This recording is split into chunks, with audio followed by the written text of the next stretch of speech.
Liverpool, of course, they were bullied in their 3-1 defeat at Brentford last night, leaving them 15 points adrift of Bentley's Arsenal at the top of the Premier League. I think I'm right in saying now they're closer to the bottom three than they are the top one. Anyway, after the game, the manager, Jurgen Klopp, wasn't too happy with Brentford's approach. Just watch them back. There's full body contact all the time, and with grabbing and stuff like this, and holding the decisive player, and blocking here and it's. Most of the things are completely fine, and some are not, and that's what they. And when the ref can't see it, then it's still fine. But why does Brentford score a lot of goals from offensive set pieces, but concedes quite a lot of goals from defensive set pieces? Because there you cannot do it. You cannot do it exactly the same. Otherwise, it's a penalty. But again, how I said, tonight was one offensive foul after set piece, and it was from us, and that's really funny. Can I say there was laughter in the background of that? That wasn't us. We didn't dub that on. That was in the press comments. That was real. What did you make, firstly, of Liverpool yesterday? I mean, they were. I mean, we should, as we always do, we should pat Brentford on the back because they were fantastic. Do you know what they are? They are so direct in what they do. I mean, set plays last night, they were really strong. I mean, they caused Liverpool no end of problems. But even in just general play, they're so direct in what they do. It's almost like just a set, and they just spin it in behind. And that's what I quite like about Thomas Frank, is that he knows exactly what players he's got. He knows their strengths, and he plays to their strengths. He doesn't try and play in a certain way that looks pretty at times. Yeah, they can do it because they've got players to do it. But they know that their strengths yesterday were Wissa running in behind, Wissa and Mbeumo. So what do they do? Set, spin it in behind.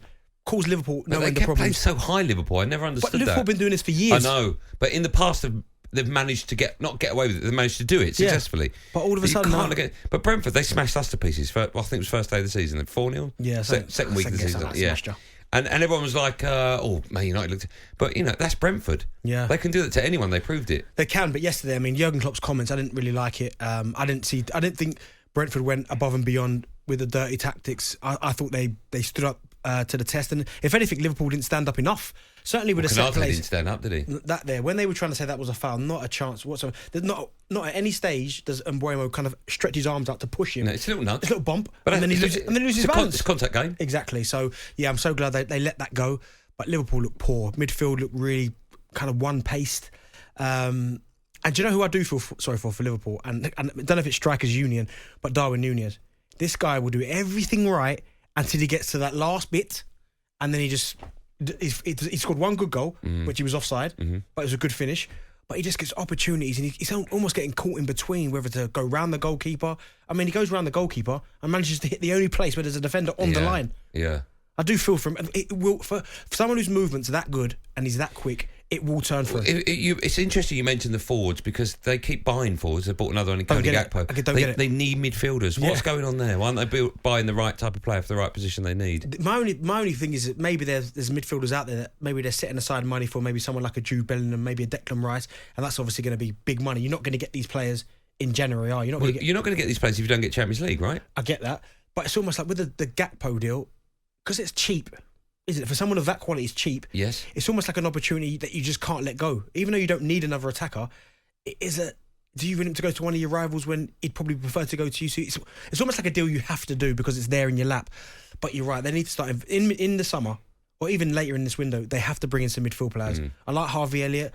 I wouldn't say I'm blown away by him, but he's a good player. Thiago, we know what he can do. Then you've got Naby Keita, who's not played that much. Fabinho. They need a creative midfield player. And I'll stand by it. I don't think they've ever replaced Wijnaldum. The energy, no, I've said that. He gets in the box, he used to score goals. They need to get another midfielder. Are they broken? If you're a Liverpool fan, would you be worried about what you're seeing at the moment? I don't think you'd be worried, because at any given moment they can just beat anyone. Okay, here's my question though. How far away is this Liverpool side from winning the Premier League again? Well, no, they're not going to do it this year. No. But they could easily go ahead and do it yet next year. Do you think so? I don't see that with this Liverpool side at the moment. Yeah, I think they will add one or two more bodies. I don't think they can win it this season, though they're too far behind. But come next season, they get off to a good start, they'll be in the mix again. Okay, top four, still questionable for them? That's what the aim's got to be. I mean, they're only, 4 points off it still? Yeah. So they're not miles away. Considering we were saying it's crisis at Liverpool, to be only 4 points away from top four and not playing that well, you'd probably take that as a positive. But if they put a run together, they'll get into the top four. talkSPORT Drive with Andy Goldstein. Monday to Friday afternoon from 4. On AM, on DAB, via the talkSPORT app and on your smart speaker. talkSPORT.